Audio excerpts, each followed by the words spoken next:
¿Y si te dijera que detrás de cada comportamiento inexplicable se esconde una verdad tan oscura que podría cambiar para siempre tu forma de ver la humanidad? ¿Lo creerías?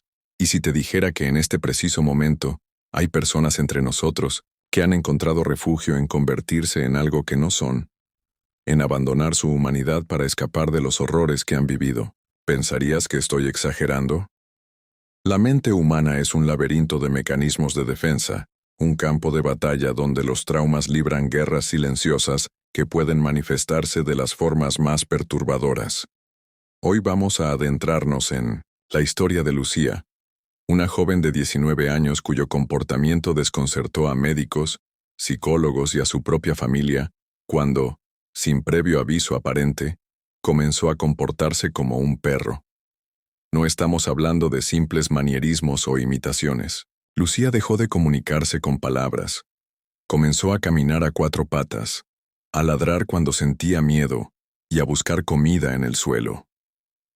Un caso que conmocionó a la comunidad médica y que pocos se atrevieron a investigar hasta sus últimas consecuencias.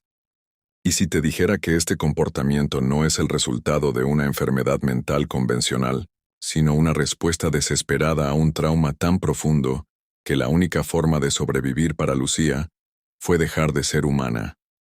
¿Te atreverías a conocer la verdad? Lo que estás a punto de descubrir es el resultado de meses de investigación, entrevistas con especialistas y testimonios de personas cercanas a Lucía. Una historia que revela cómo los abismos más oscuros de la experiencia humana pueden transformarnos en seres irreconocibles, incluso para nosotros mismos. Algunos dirán que es un trastorno disociativo extremo. Otros lo llamarán una forma de regresión psicológica. Pero lo que pocos saben es que el comportamiento canino de Lucía es solo la punta del iceberg de una historia de abuso sistemático que comenzó cuando ella apenas tenía 5 años. Prepárate para cuestionar lo que sabes sobre la psicología humana, sobre los límites de nuestra mente y sobre la verdadera naturaleza del trauma, porque cuando conozcas la historia completa de Lucía, entenderás que su transformación en perro no fue una elección, fue su única salida. ¿Estás preparado para enfrentar una verdad tan dolorosa que podría cambiar tu perspectiva sobre el sufrimiento humano para siempre? Entonces continúa viendo este documental hasta el final, porque lo que descubrirás podría estar sucediendo ahora mismo, más cerca de lo que imaginas. Lucía García siempre fue descrita como una joven reservada pero brillante. Con 19 años, estudiante de segundo año de psicología, destacaba por su inteligencia y sensibilidad. Sus profesores la consideraban promesa académica. Sus pocos amigos apreciaban su lealtad inquebrantable. Nadie, absolutamente nadie podría haber anticipado lo que ocurriría aquel gélido martes de noviembre. Algo cambió en ella de la noche a la mañana. Recuerda a Elena, su madre, con la mirada perdida en recuerdos dolorosos. Bajé a la cocina y encontré a mi hija en el suelo, comiendo cereales directamente del plato, sin usar las manos. Pensé que era una broma, pero cuando intenté hablarle solo me miró con unos ojos que ya no eran los de mi hija. El primer episodio duró aproximadamente 2 horas. Lucía volvió gradualmente a su comportamiento normal, aparentemente sin recordar nada de lo sucedido. Avergonzada y confundida, le suplicó a su madre que no contara nada a nadie. Elena, aterrorizada pero esperanzada en que fuera un incidente aislado, accedió. Sin embargo, el comportamiento canino de Lucía comenzó a aparecer con mayor frecuencia y duración. Primero en casa, luego durante una clase en la universidad. Fue desgarrador, cuenta Marcos, un compañero de estudios. Estábamos en medio de una conferencia cuando Lucía se desplomó de su asiento, comenzó a caminar a 4 patas y a emitir sonidos guturales que se parecían a gruñidos. Los médicos inicialmente diagnosticaron estrés severo o posible epilepsia del lóbulo temporal, pero las pruebas neurológicas no revelaron anomalías.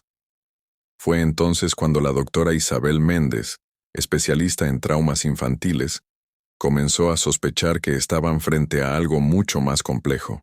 En casos de traumas extremos, especialmente aquellos sufridos durante la infancia temprana, La mente puede desarrollar mecanismos de defensa extraordinarios, explica la doctora Méndez.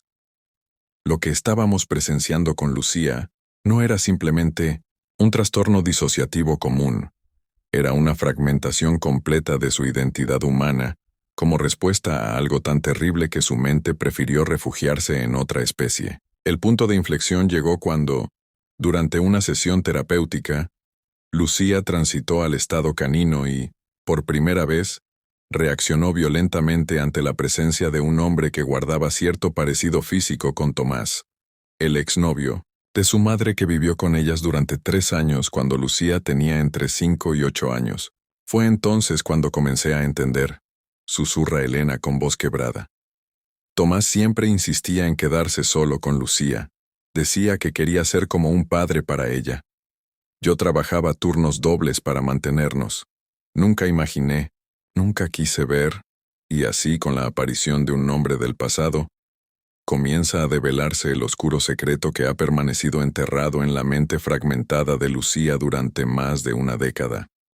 Los episodios de Lucía se volvían cada vez más frecuentes e intensos. Lo que comenzó como comportamientos breves y aislados, ahora ocupaba días enteros de su vida. El personal médico documentaba con asombro y preocupación cómo la joven transitaba entre periodos de lucidez completa y fases en las que su comportamiento canino dominaba por completo. Durante los primeros días de observación, notamos patrones inquietantes, explica el doctor Ramírez, psiquiatra forense asignado al caso. Cuando Lucía estaba en su estado canino, mostraba terror absoluto ante ciertos estímulos específicos. El sonido de llaves tintineando, puertas cerrándose con llave, y particularmente, hombres con cierto tipo de colonia. La desconfianza sobre lo que realmente había ocurrido en el pasado de Lucía comenzó a crecer entre el equipo médico.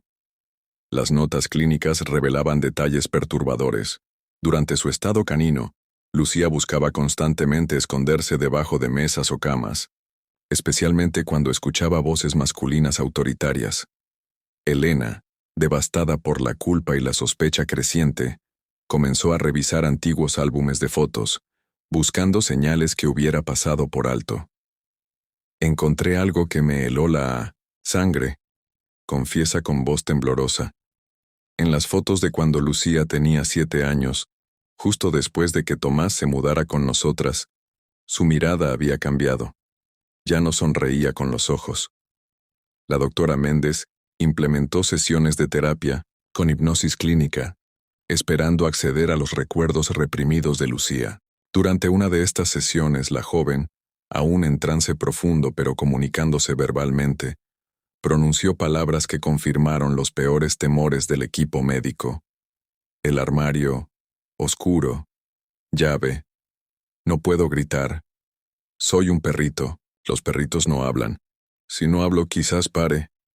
Estas frases fragmentadas enviaron escalofríos por la sala. La policía fue notificada discretamente y se abrió una investigación preliminar sobre Tomás Vega, quien actualmente trabajaba como vigilante en un colegio primario en otra provincia.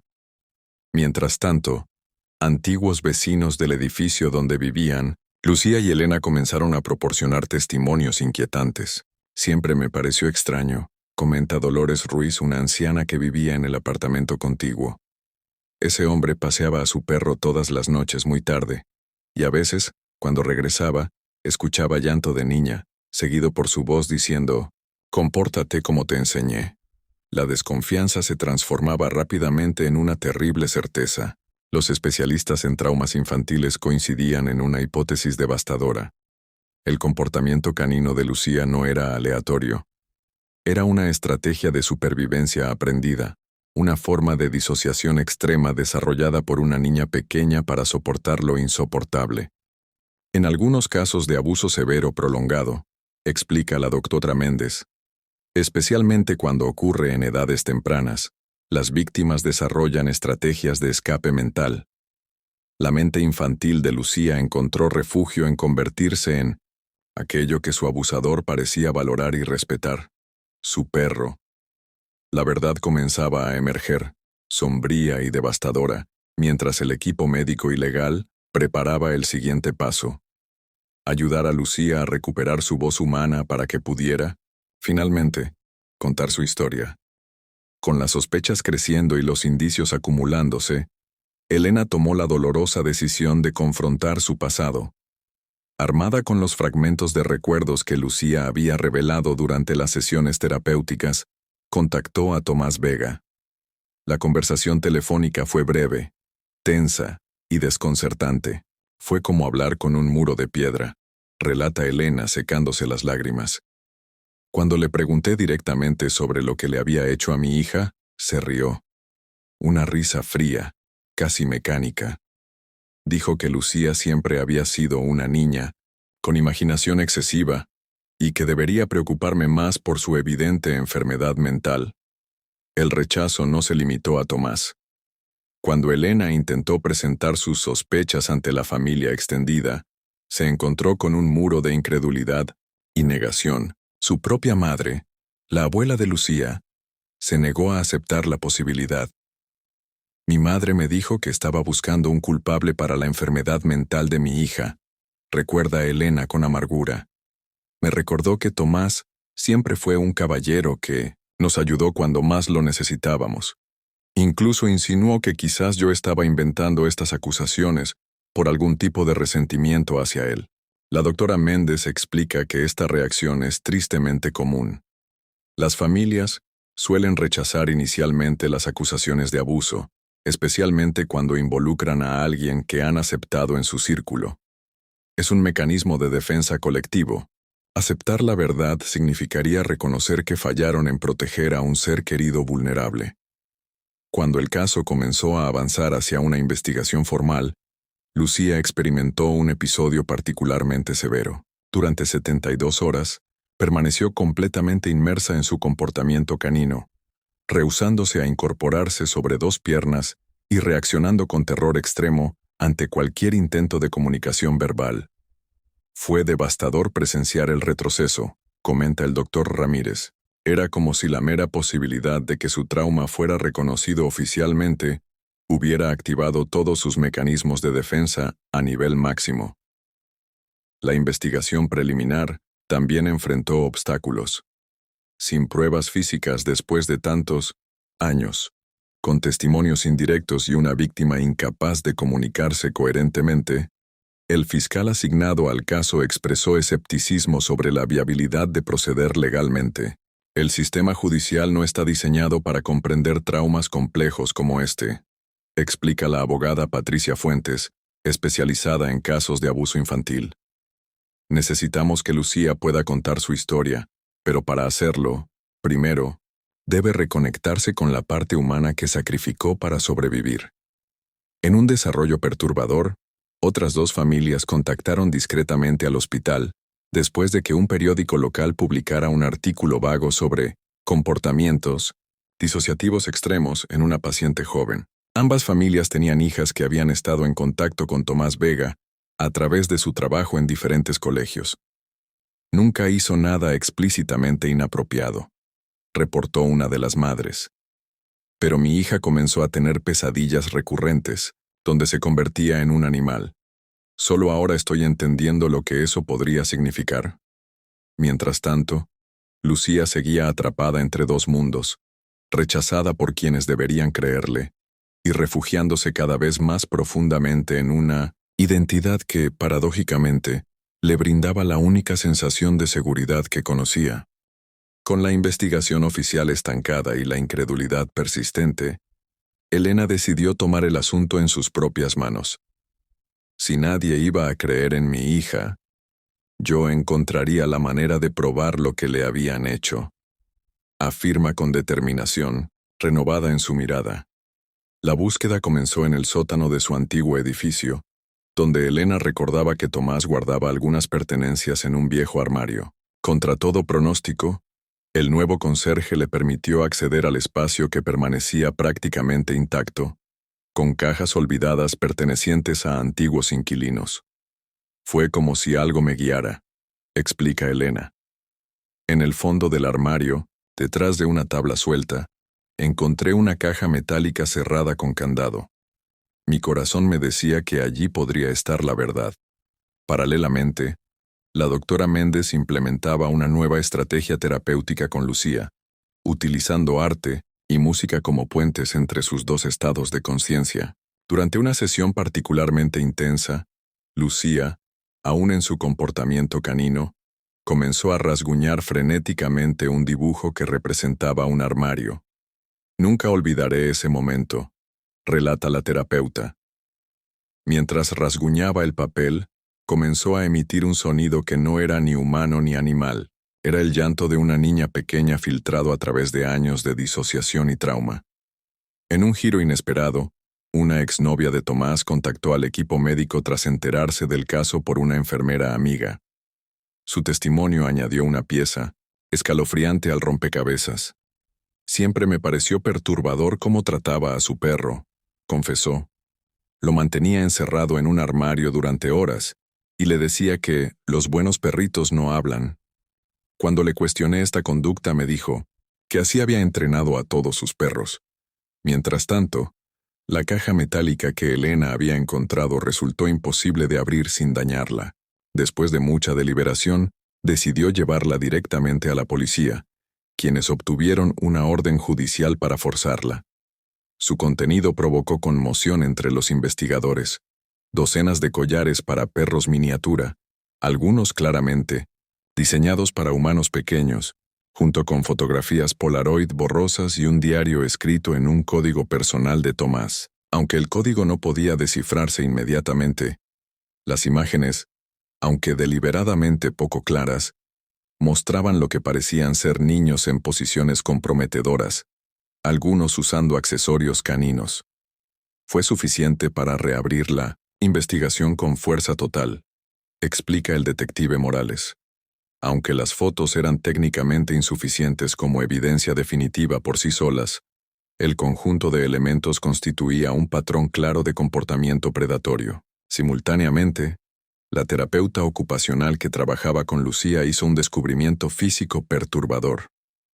Durante una sesión de evaluación motriz, notó cicatrices tenues pero distintivas alrededor de las muñecas y tobillos de la joven, consistentes con restricciones prolongadas durante su infancia. Las marcas habían sido catalogadas previamente como resultados de caídas infantiles, explica la especialista.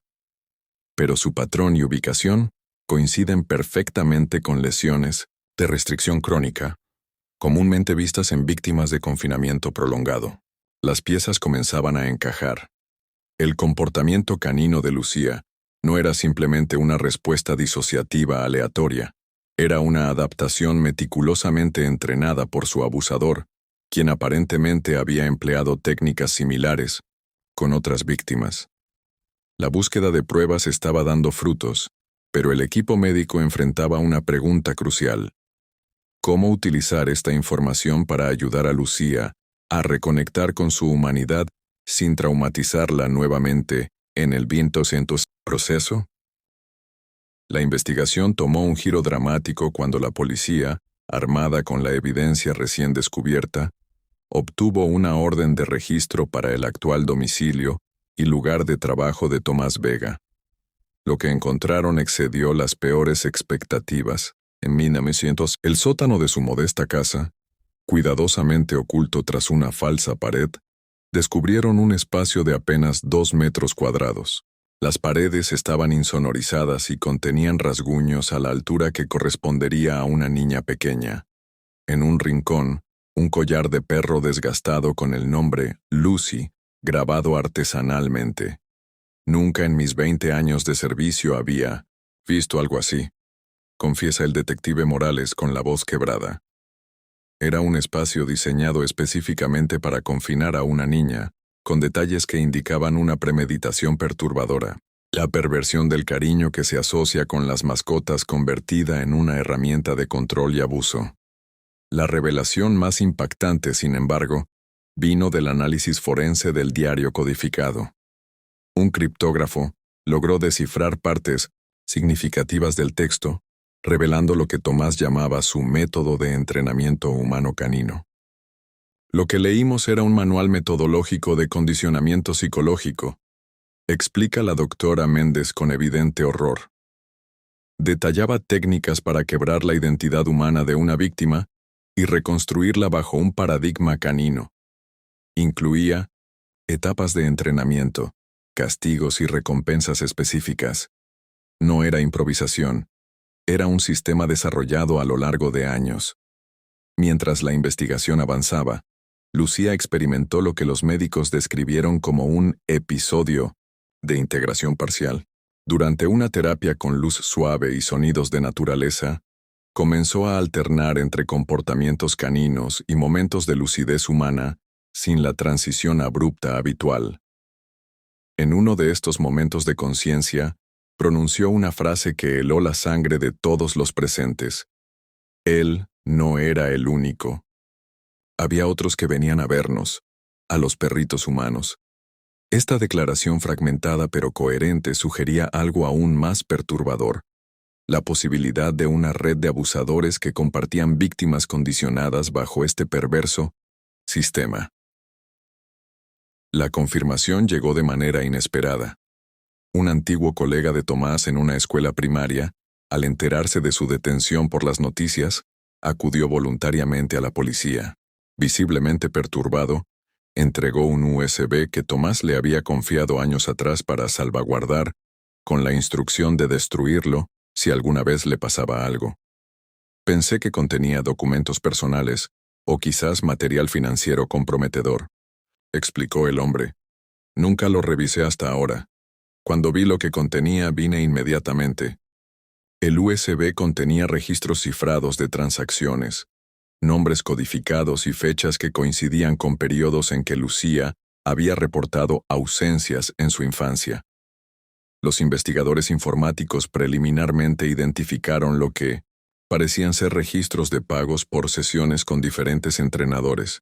Para Elena, esta revelación fue devastadora pero esclarecedora. De repente, todo cobró sentido. Las veces que regresé temprano del trabajo y encontraba a Lucía extrañamente dócil y callada. Las ocasiones en que Tomás insistía en que necesitaba disciplina especial y me enviaba a hacer recados largos. La magnitud del caso se expandió dramáticamente. Lo que comenzó como la investigación del trauma de una joven se convirtió en la posible exposición de una red de explotación infantil que operaba bajo una metodología específica de deshumanización y condicionamiento. Para Lucía, aunque aún incapaz de mantener su conciencia humana por períodos prolongados, estas revelaciones parecían liberar gradualmente su psique del control que el trauma había ejercido sobre ella durante más de una década. La captura de Tomás Vega se produjo sin incidentes en la escuela primaria donde trabajaba. Los agentes, conscientes de la sensibilidad del caso, ejecutaron el arresto discretamente después del horario escolar. La imagen del hombre de 47 años, con su apariencia respetable y su expresión de desconcierto teatral, contrastaba brutalmente con los horrores que había perpetrado. El equipo médico debatió durante días sobre la conveniencia de un confrontamiento directo entre Lucía y su abusador. La literatura sobre trauma era contradictoria. Algunos estudios sugerían beneficios terapéuticos en confrontaciones controladas, mientras otros advertían sobre riesgos de retraumatización severa. Finalmente, fue la propia Lucía quien tomó la decisión, explica la doctora Méndez. Durante uno de sus periodos de lucidez expresó claramente: necesito verlo como humana, no como perro. Necesito que me vea a los ojos sabiendo que ya no puede controlarme. El encuentro se organizó bajo estrictas medidas de seguridad en una sala de interrogatorios modificada. Lucía estaría protegida por un vidrio unidireccional. Podría ver a Tomás, pero él solo vería su propio reflejo. Un equipo completo de profesionales monitorearía constantemente sus signos vitales y estado psicológico, listos para intervenir. El día del confrontamiento, Lucía experimentó 3 episodios, breves de regresión a su comportamiento canino durante la preparación. Sin embargo, cuando finalmente se sentó frente al vidrio y Tomás fue conducido a la sala, algo extraordinario ocurrió. Su postura cambió visiblemente, erguida y firmemente humana. Lo que presenciamos fue como ver a alguien romper cadenas invisibles, describe el doctor Ramírez. Su lenguaje corporal transmitía una determinación que no habíamos visto antes. Al otro lado del vidrio, Tomás mantenía una fachada de normalidad, aunque su lenguaje corporal evidenciaba tensión. Cuando le informaron que Lucía lo estaba observando, su reacción fue sutil, pero reveladora. Una breve sonrisa seguida de un ajuste inconsciente en su postura, adoptando lo que los psicólogos presentes describieron como una posición de dominancia. Lucía, cariño, ¿qué te han hecho creer sobre mí? Fueron sus primeras palabras, pronunciadas con una dulzura calculada que provocó escalofríos entre los observadores. Lo que sucedió a continuación sorprendió incluso a los especialistas más experimentados. Lucía, con voz clara y firme, respondió a través del sistema de audio. Mi nombre es Lucía García. No soy un perro, no soy tu mascota, y ya no tengo miedo de hablar. La transformación en el rostro de Tomás fue instantánea. Su máscara de preocupación paternal se desintegró, revelando momentáneamente una expresión de furia fría antes de intentar recomponerse. No sé de qué estás hablando, respondió con voz tensa. Parece que te han manipulado para que creas cosas terribles. El armario del sótano, continuó Lucía implacable, el collar con mi nombre, los amigos que venían a verme cuando mamá no estaba. Los tenemos en video, Tomás. A todos ustedes. Era un farol estratégico sugerido por el equipo psicológico. No existían tales videos. Pero la reacción fue reveladora. Tomás palideció visiblemente. Su respiración se aceleró y por un momento pareció perder el control.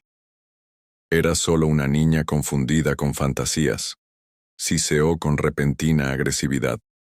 Te ayudé a canalizarlas de forma segura. Deberías estar agradecida. Esta admisión parcial, aunque disfrazada de justificación, fue registrada por los investigadores presentes. Pero para Lucía, representó algo mucho más profundo. La confirmación definitiva de que sus recuerdos fragmentados eran reales. En ese momento, relataría después a su terapeuta, sentí como si algo se liberara dentro de mí, como si finalmente pudiera dejar de dudar de mi propia mente. El confrontamiento duró apenas 7 minutos antes de que los abogados de Tomás intervinieron, pero su impacto fue transformador. Para sorpresa del equipo médico, Lucía no experimentó episodios caninos en las 48 horas posteriores, el periodo más largo sin disociación desde que había comenzado el tratamiento. Tras el confrontamiento con Tomás, Lucía experimentó lo que los especialistas denominaron una aceleración terapéutica. Sus periodos de comportamiento canino se volvieron más breves y menos frecuentes. Sin embargo, un nuevo desafío emergía: la inminencia del juicio y la necesidad de que Lucía testificara. La decisión que enfrentaba era devastadora, explica la doctora Méndez. Testificar significaría revivir detalladamente el trauma, pero también representaba la oportunidad de recuperar completamente su identidad humana y obtener justicia. El dilema no solo era psicológico, sino también legal. Los fiscales necesitaban su testimonio para construir un caso sólido, especialmente considerando que las evidencias físicas, aunque contundentes, eran circunstanciales o incompletas, debido al tiempo transcurrido. Elena, desgarrada entre el deseo de justicia y la protección de su hija, finalmente dejó la decisión en manos de Lucía. Le dije que la apoyaría sin importar lo que eligiera. Recuerda con lágrimas contenidas que su sanación era más importante que cualquier sentencia judicial. Durante una noche particularmente difícil, Lucía experimentó lo que posteriormente describió como un sueño de transición. En él se veía a sí misma como una niña pequeña transformándose en perro, pero luego, gradualmente, volviendo a su forma humana. Desperté sabiendo lo que tenía que hacer, relató Lucía en una de sus sesiones. El poder que Tomás todavía tenía sobre mí estaba en el silencio, en mi incapacidad para nombrar lo que había sucedido. Testificar sería doloroso, pero seguir callando sería permitirle que siguiera controlándome. La preparación para el juicio fue meticulosa. El equipo terapéutico trabajó con los fiscales para minimizar el potencial traumático del proceso. Se implementaron protocolos especiales. Lucía testificaría por video. Se eliminarían ciertos requisitos procedimentales estresantes y tendría acceso inmediato a apoyo psicológico. Paralelamente, la investigación había identificado a 3 posibles cómplices de Tomás, individuos mencionados en su diario codificado y corroborados parcialmente por registros telefónicos y bancarios. Uno de ellos, anticipándose a su inminente exposición, ofreció cooperar a cambio de consideraciones en su sentencia. Su testimonio confirmó los peores temores. Existía efectivamente una red pequeña pero organizada de abusadores que compartían técnicas de condicionamiento canino y víctimas. Esta revelación desencadenó investigaciones en 3 provincias adicionales y la identificación de al menos 7 víctimas más, todas actualmente adultas, y muchas con diversos trastornos psicológicos no diagnosticados correctamente. El día del testimonio, Lucía amaneció con síntomas físicos de ansiedad extrema, náuseas, temblores, sudoración. Durante la preparación final, comenzó a mostrar signos de regresión a su comportamiento canino. Sin embargo, cuando la cámara se encendió y el juez le pidió identificarse, ocurrió otro momento extraordinario en su recuperación. «Mi nombre es Lucía García», pronunció con una claridad sorprendente. «Tengo 19 años. Desde los 5 hasta los 8 años, fui sometida a un proceso sistemático de deshumanización y abuso por Tomás Vega y otros hombres cuyos nombres aprendí a no recordar». Durante las 4 horas siguientes, Lucía narró con precisión clínica los detalles de su cautiverio psicológico y físico. Describió el entrenamiento para comportarse como un animal, los castigos por hablar o comportarse humanamente, y las sesiones con otros hombres. Su testimonio, aunque interrumpido ocasionalmente por momentos de disociación leve, fue considerado por la Fiscalía como extraordinariamente coherente dado el contexto traumático. Al finalizar su declaración, miró directamente a la cámara y pronunció las palabras que marcarían el comienzo de su verdadera recuperación. «Ellos querían convertirme en animal, porque los animales no pueden testificar. Pero estoy aquí, hablando como ser humano y recordando». La decisión de testificar tuvo consecuencias inmediatas. 3 días después, el juez dictó prisión preventiva sin derecho a fianza para Tomás y sus cómplices identificados. La evidencia, combinada del testimonio de Lucía, los registros físicos y la cooperación del cómplice arrepentido, presentaba un caso prácticamente irrefutable. Para Lucía, aunque el camino hacia la recuperación completa sería largo, algo fundamental había cambiado. Había recuperado su voz y con ella la capacidad de definir su propia identidad más allá del trauma. El juicio de Tomás Vega y sus cómplices se convirtió en un evento mediático, atrayendo la atención nacional. Pero para Lucía, la verdad ya había sido revelada. El testimonio de su niñez transformada en un objeto de control y abuso, ya no podía ser ignorado.